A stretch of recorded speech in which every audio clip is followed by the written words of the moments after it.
جب تک تو خود ہی ہار تک ٹوٹ کر زمین پر گر نہیں جاتا اور اپنی شکست کو تسلیم نہیں کر لیتا۔ یہ ساری گفتگو قریب کھڑا منصف منگول سردار کشلئی خان بھی سن رہا تھا۔ اس کے چہرے پر اس لمحہ بڑی دل فریب مسکراہٹ تھی۔ شاید بوری کو خریم بن مکروم کے ہاتھوں زیر ہوتا دیکھ کر وہ بھی اطمینان اور خوشی محسوس کر رہا تھا۔ دراصل بوری انتہا درجہ کا بد دماغ تھا اور لشکر کے اکثر و بیشتر سردار اس کے رویوں اور سلوک کی وجہ سے اس سے نالا رہتے تھے۔ خریم بن مکروم کی اس طرح موقع دینے پر بھی بوری نہ اٹھا۔ تب خریم بن مکروم نے اپنے قریب کھڑے کشلئی خان کی طرف دیکھا اور اسے مخاطب کر کے کہنے لگا، اے میرے مقابلے کے منصف، تیرے سامنے میں نے اسے اٹھ کر دوبارہ ہتھیار اٹھانے کا موقع دیا ہے، لیکن یہ اٹھ نہیں رہا۔ اس پر خوف طاری ہے۔ اس کا چہرہ دیکھ سرسوں جیسا پیلا ہو گیا ہے اور بدن اس کا کانپ رہا ہے۔ اب چونکہ تجھے منصف مقرر کیا گیا ہے، لہٰذا میں پیچھے ہٹ جاتا ہوں اور تو ہی انصاف کر۔ کشلئی خان آگے بڑھا۔ 3 بار لگاتار اس نے بوری کو اٹھ کر مقابلہ کرنے کے لیے کہا۔ جب بوری نہ اٹھا تو ہاتھ بڑھا کر کشلئی خان نے اس سے اس کی ڈال اور تلوار لے لی۔ پھر کشلئی خان خریم بن مکروم کی طرف دیکھتے ہوئے کہنے لگا، اے اجنبی نوجوان، میں تجھے مبارکباد دیتا ہوں۔ یہ مقابلہ تو بڑے احسن طریقے سے جیت چکا ہے۔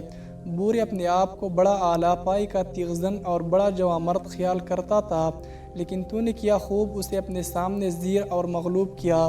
پھر خریم بن مکروم کو ساتھ لے کر کشلئی خان چکڑے سے بنائی جانے والے شہنشین کی طرف بڑھا اور سب کے سامنے جا کر اس نے خریم بن مکروم کی فتح مندی کا اعلان کر دیا تھا۔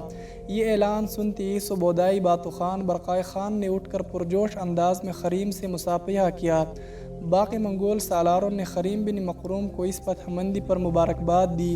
اتنی دیر تک بوری بھی سر جھکائے چکڑے کے اوپر اسی نشست پر آ کر نڈال سا بیٹھ گیا تھا جس نشست سے اٹھ کر وہ مقابلہ کرنے میدان میں اترا تھا۔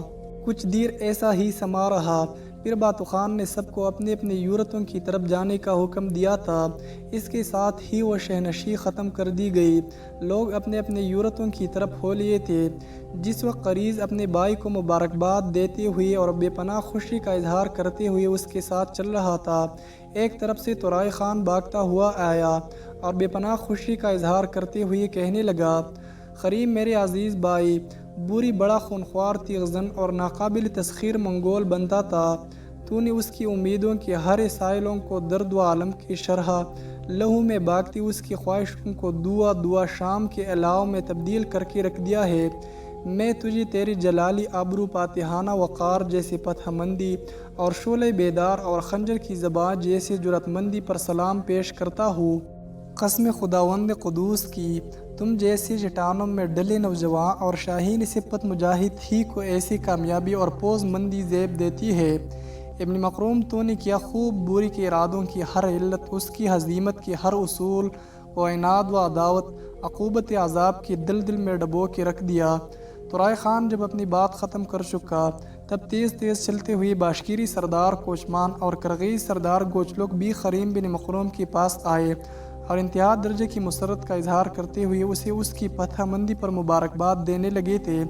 پھر چلتے چلتے جب وہ سب خریم اور قریض اپنے یورت کے پاس آئے تو اچانک سامنے کی طرف سے تقریباً بھاگتی ہوئی حسین و خوبصورت بشار آئی اور بڑے خوشگوار انداز میں خریم بن مکروم کو مخاطب کرتے ہوئے کہنے لگی، میں آپ کو اس شاندار فتح اور بے مثال کامیابی پر مبارکباد دیتی ہوں۔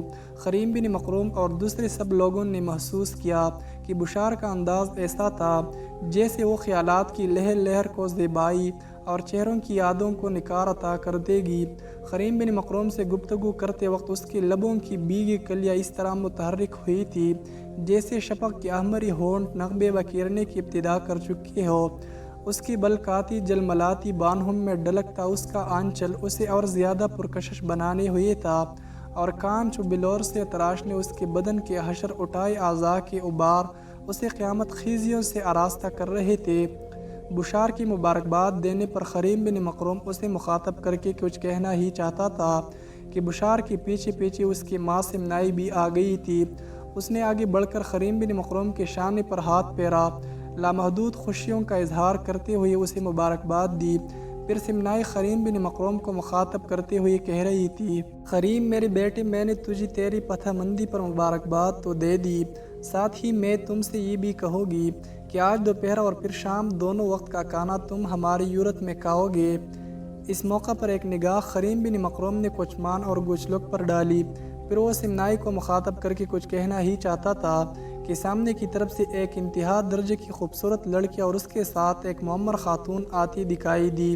ان دونوں نے آتی ہی بے پناہ خوشی کے اظہار میں خریم بن مقروم کو اس کی پتہ مندی پر مبارکباد دی۔ ان کی طرف دیکھتے ہوئے خریم بن مقروم پریشان تھا کہ کرغیز سردار گچلک مسکراتے ہوئے بول اٹھا، ابن مقروم میرے بیٹے، پریشان ہونے کی ضرورت نہیں ہے، یہ جو معمر خاتون ہے یہ میری بیوی ہے، نام اس کا منگتائی ہے، اس کے ساتھ جو لڑکی ہے یہ میری بیٹی تائسی ہے۔ اب میری اور کوچمان کی بدقسمتی سمجھو یا خوش قسمتی، جانو کہ اس کی بھی ایک بیٹی ہے اور میں بھی ایک لوتی بیٹی کا باپ ہوں۔ کوچمان کا تو بیٹا تھا ہی نہیں، مگر میرا ایک بیٹا تھا، میری بدقسمتی کہ وہ مر چکا ہے، اب یہ تائسی ہی میرے لیے سب کچھ ہے، بالکل ایسی ہی جیسے کوچمان اور سمنائی کے لیے بشار سب کچھ ہے۔ خریم بن مقروم اور قریز بن مقروم دونوں بھائیوں نے منگتائی اور تائسی دونوں سے مؤدبانہ سلام کیا۔ پھر سمنائی کو مخاطب کرتے ہوئے خریم بن مقروم کہہ رہا تھا، اماں اگر آپ برا نہ مانے تو میں آپ سے یہ کہوں گا کہ کل شام کا کھانا بھی میں نے آپ لوگوں کے ہاں کھایا تھا، میرا بھائی بھی میرے ساتھ تھا، آپ اور آپ کی بیٹی بشار نے ہمارے کھانے کے لیے جس قسم کا اہتمام کیا تھا اس کے بعد میں آپ کا شکر گزار اور ممنون ہوں۔ میں سمجھتا ہوں اب آپ زحمت نہ کریں، کھانا سب کا چونکہ لشکرگاہ سے آتا ہے، لہٰذا ہمارا کھانا جس طرح آج صبح ہماری یورت میں پہنچا ہے اسی طرح دوپہر اور شام کو بھی پہنچ جائے گا۔ خریم بن مقروم کو کہتے کہتے رک جانا پڑا، اس لیے کہ گچلک کی بیوی اور تائسی کی ماں منگتائی بول پڑی، خریم بیٹے، تمہارے متعلق میرے شوہر نے مجھے پوری تفصیل سے بتا دیا ہے، بیٹے آج دوپہر اور شام کا کھانا نہ تمہاری یورت سے ہوگا اور نہ ہی میری بہن سمنائی کی یورت میں، آج دونوں وقت کا کھانا ہماری یورت میں ہوگا اور اس کے لیے تم انکار بھی نہیں کر سکتے ہو، بس آج ہماری یورت میں تم دونوں بھائیوں کے علاوہ کوچمان، بشار، سمنائی اور تورائی خان سب اکٹھے وہی کھانا کھائیں گے۔ اس پر سب نے اتفاق کیا، پھر سب اپنے اپنی یورتوں کی طرف چلے گئے تھے، جب تک منگولوں کی اس متحدہ لشکر نے دریائے خالقہ کے کنارے پڑاؤ کیے رکھا۔ برقائے خان نے خریم اور قریز دونوں بھائیوں پر یہ مہربانی کی کہ انہیں چند ماہر منگول سرداروں کے تحت منگولوں کے جنگ کے طریقے اور ہنر سکھائے۔ منگول جس قدر پیش قدمی کرتے تھے اور اپنے لشکریوں کا کم اور دشمن کے لشکریوں کا زیادہ نقصان کرنے کا ہنر استعمال کرتے تھے، اس سے خریم اور قریز دونوں بھائیوں کو پوری طرح آگاہی کرائی گئی۔ دریائے خالقہ کے کنارے منگول جو تربیتی مشق کرتے تھے، دونوں بھائی اس میں بھی بڑھ چڑھ کر حصہ لیتے رہے۔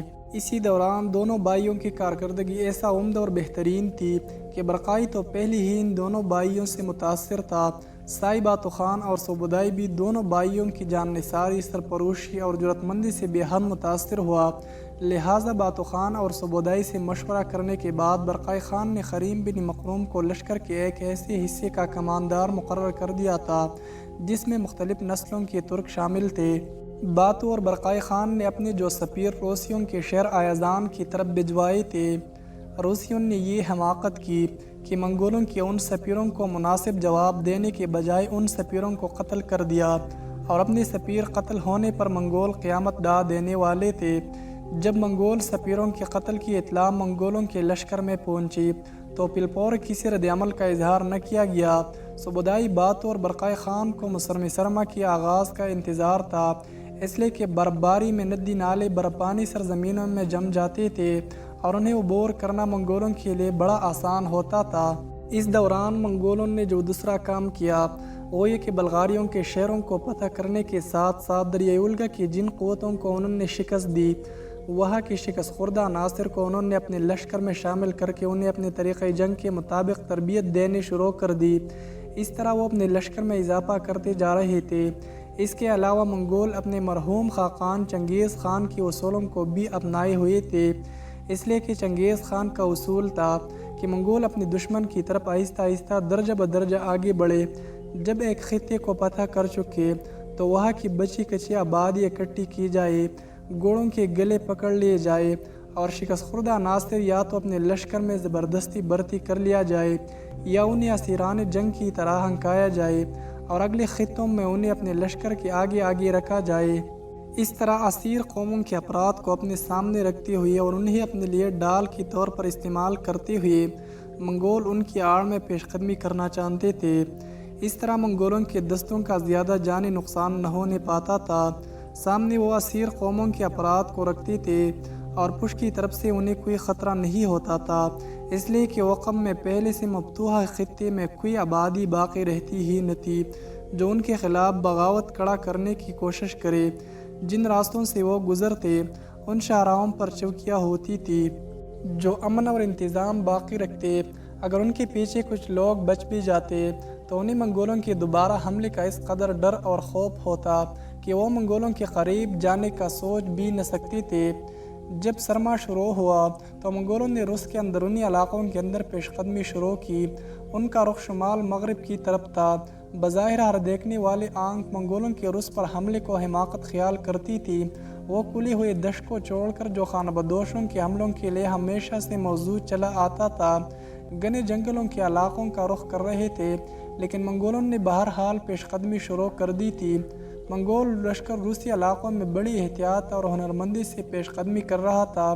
ان کو دشمن کی نقل و حرکت کا پتہ لگانے اور اپنی نقل و حرکت کو سربستہ رکھنے کا ہنر آتا تھا اور اسے وہ استعمال کر رہے تھے۔ اس طرح کی نقل و حرکت میں وہ صرف سالاروں کی آواز نہیں سنا کرتے تھے، بہرحال سواروں کی کوچ کے شور و غل میں کسی کی آواز سننا مشکل ہو رہی تھی۔ کڑکڑاتے چکڑے، ہنہناتے گھوڑے لوگوں کا ایک شور تھا جو شمال مغرب کی طرف بڑھ رہا تھا۔ دستے اپنی نقل و حرکت کا نشان ایک دوسرے کو سمجھانے کے لیے دن کو سفید اور کالے جھنڈیاں ہلا کر کرتے اور رات کو رنگین قندیلوں کی نشیب و فراز سے ایک دوسرے کو اشارہ دیتے ہوئے کام لیا جاتا تھا۔ مزید جنگی نشاندہی کے لیے وہ سنسناتی تیر چلاتے جن کے سرے چھدے ہوئے ہوتے